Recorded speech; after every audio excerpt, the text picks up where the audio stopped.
Et salut à tous, c'est Enzo de la chaîne e-technologie.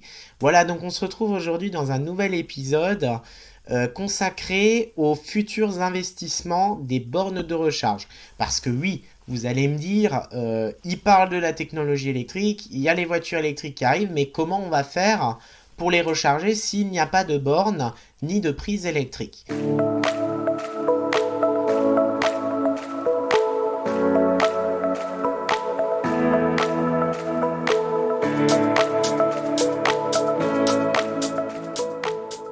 Des opérateurs de recharge qui arrivent dans le milieu.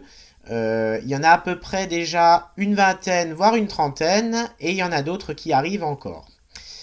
Alors au niveau des investissements de ces opérateurs de recharge, j'ai réussi à avoir quelques informations sur les investissements.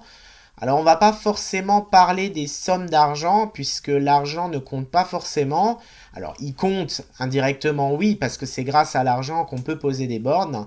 Mais là je vais plutôt vous parler grosso modo précisément des investissements en nombre de points de recharge d'ici l'année 2025. Parce qu'il faut savoir qu'en 2025 il y a la loi LOM, donc qui est la loi orientation mobilité, c'est ce que ça veut dire, hein, l'homme, tout simplement. Et cette loi dit que au 1er janvier 2025, tous les parkings publics en France, que ce soit des parkings en ville, que ce soit des parkings de commerce, de zones de loisirs, de zones commerciales ou de bâtiments publics comme les mairies, comme les agences Pôle emploi ou CAF ou autres, tous ces parkings-là, ou également les supermarchés, tout ça, enfin bref, voilà, vous m'avez compris. Tous ces parkings-là vont devoir s'équiper en bornes de recharge.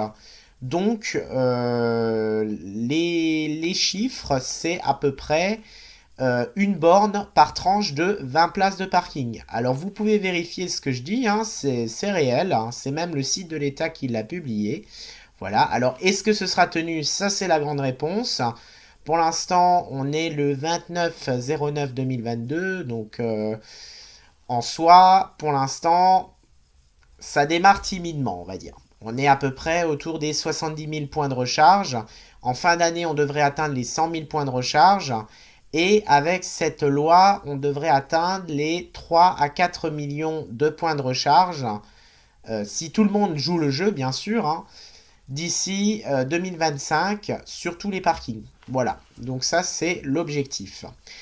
Ensuite, donc du coup, hormis cette loi, pour revenir à nos opérateurs de recharge, donc on a ChargeMap, FreshMile, ChargePoint. Ça, c'est des cartes de recharge, des opérateurs de recharge, mais qui ne gèrent que les paiements ou les entretiens de bornes. Mais il y a plein d'autres opérateurs qui investissent massivement des euros, des sous, pour tout simplement développer ces technologies de bornes et les mettre en place pour que les utilisateurs de nouvelles mobilités, de véhicules électriques et autres, puissent se recharger sans aucun souci et pouvoir se dire, bah tiens, demain je pars en Bretagne, je fais un Strasbourg-Bretagne, Strasbourg-Brest plutôt, ça me posera aucun souci et il n'y aura aucun stress. Aujourd'hui, c'est possible, mais il faut quand même prendre quelques petites précautions. Voilà, mais c'est largement possible, hein. Ça, je ne dis pas le contraire.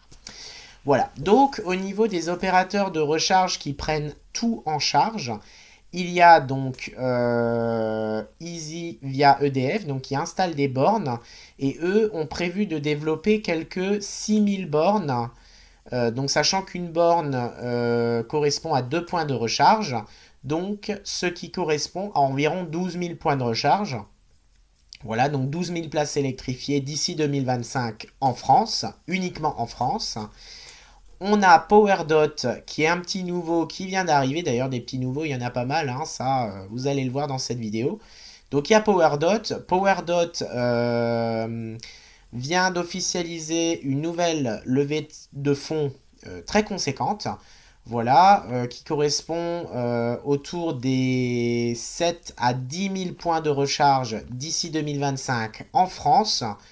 Donc c'est pas mal, voilà. Mais il n'y a pas que lui, il y a également ChargeMap, non, pardon, pas ChargeMap.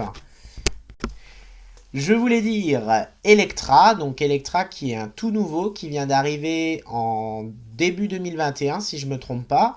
Donc Electra, donc cet opérateur installe non pas des bornes seules, mais installe carrément des stations de recharge. Un petit peu comme PowerDot, mais PowerDot c'est variable. Ça peut être des stations comme ça peut être que des bornes. Là pour le coup, Electra c'est vraiment que des stations. Et c'est des stations qui peuvent accueillir au minimum 6 points de recharge et qui peuvent s'étendre jusqu'à 20 points de recharge, voire plus si nécessaire. Et là, la nouvelle levée de fonds permet à Electra d'installer 10 000 points, enfin pas 10 000 points de recharge, mais 10 000 stations. Donc ça veut dire que vous multipliez ça par 10, puisqu'ils ont expliqué dans un communiqué que ce sera en moyenne 10 bornes, 10 points de recharge qui seront installés par station. Donc ça veut dire qu'il y aurait plus de 10 000 points de recharge chez Electra. Voilà, en France. Voilà, voilà. Alors pour reprendre, donc cette fois-ci il y a Fastned. Alors Fastned, ça fait déjà quelques années qu'ils existent, mais en France, ça fait que 2 petites années qui viennent d'arriver. Donc c'est un constructeur qui vient du nord de l'Europe, qui est européen quand même, mais qui vient du nord de l'Europe, et qui se développe massivement en France. Donc il y a beaucoup de sociétés d'autoroutes qui ont signé des partenariats avec Fastned. Et d'ailleurs Fastned va déployer quelques 15 000 bornes de recharge. Donc ça veut dire à peu près 30 000 points de recharge d'ici fin 2024, début 2025. Donc ce qui est relativement pas mal. Voilà, voilà. Et au niveau de Ionity, on va parler de Ionity. Alors Ionity, c'est l'un des plus connus. Je pense qu'il y en a plein d'entre vous derrière vos écrans. Enfin, pour ceux qui connaissent la mobilité électrique ou qui possèdent déjà une voiture électrique. Il y a déjà Ionity, donc Ionity qui existe depuis 2016, donc qui est qui est tout frais sans être tout frais. Voilà, c'est l'un des plus anciens, mais Ionity c'est également l'un des plus fiables et qui propose le plus de débit électrique. Donc il propose des bornes les plus puissantes. Et les bornes, vous allez me dire, mais Enzo, quelle est la puissance d'une borne comme ça? Alors les bornes ultra rapides comme ça, elles ont une puissance de plus de 350 kilowatts. Oui, 350 kilowatts par borne. Donc ça veut dire que sur une station Ionity, vous avez des stations Ionity en France qui peuvent aller jusqu'à 10 à 12 points de recharge actifs. C'est-à-dire que vous avez encore en plus sur la même station des points de recharge qui sont préinstallés mais qui ne sont pas opérationnels.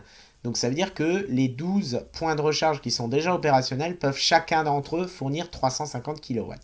C'est vachement important. Et dans l'avenir, ce sera important puisque les voitures électriques vont pouvoir se recharger, seront compatibles et vont pouvoir se recharger à 350 kW. Donc tout ça c'est sympa, mais l'investissement c'est quoi? Alors Ionity a écrit dans un communiqué un investissement très important d'ici 2025. Alors là c'est un investissement européen et non pas français, mais on est sur environ 10 000 stations. Donc ça veut dire vous multipliez à peu près x10 ou x15. Donc ça fait à peu près, alors 10 000, ça fait à peu près 1 500 000 bornes, voire même plus, puisqu'il faut savoir que les chiffres que je donne là sont amenés à évoluer en fonction du besoin de l'utilisateur et du développement de la technologie. Donc ça, c'est un élément très important. Voilà. Donc, au niveau des opérateurs de recharge, il nous reste bien entendu Total Energy. Donc, le grand pétrolier français décide de se mettre à l'électrique. Alors, il a déjà quelques 150 stations, si je ne me trompe pas, de recharge ultra rapide et rapide, puisqu'il propose 2 types de stations. Et ces 150 stations qui représentent à peu près entre 4 et 8 points de recharge par station sont déjà opérationnels. En plus de cela, Total a annoncé plus de 300 nouvelles stations sur autoroute et hors autoroute d'ici le 1er janvier 2023, puisqu'il faut équiper massivement les autoroutes, hein, c'est le but, pouvoir vraiment équiper massivement les autoroutes et même faire quelques stations électriques en ville, puisqu'on en a besoin aussi. Donc c'est vrai que je trouve que l'ambition de 300 stations, c'est un peu light. Après, c'est déjà pour 2023. Je pense que les ambitions vont évoluer, mais c'est vrai que je trouve ça un peu léger. Maintenant, bon, c'est vrai qu'une station, ça coûte cher. Total Energy sont plus axés sur le pétrole. Donc, quelque part, ça se comprend. Et comme dit, ces chiffres sont amenés à évoluer.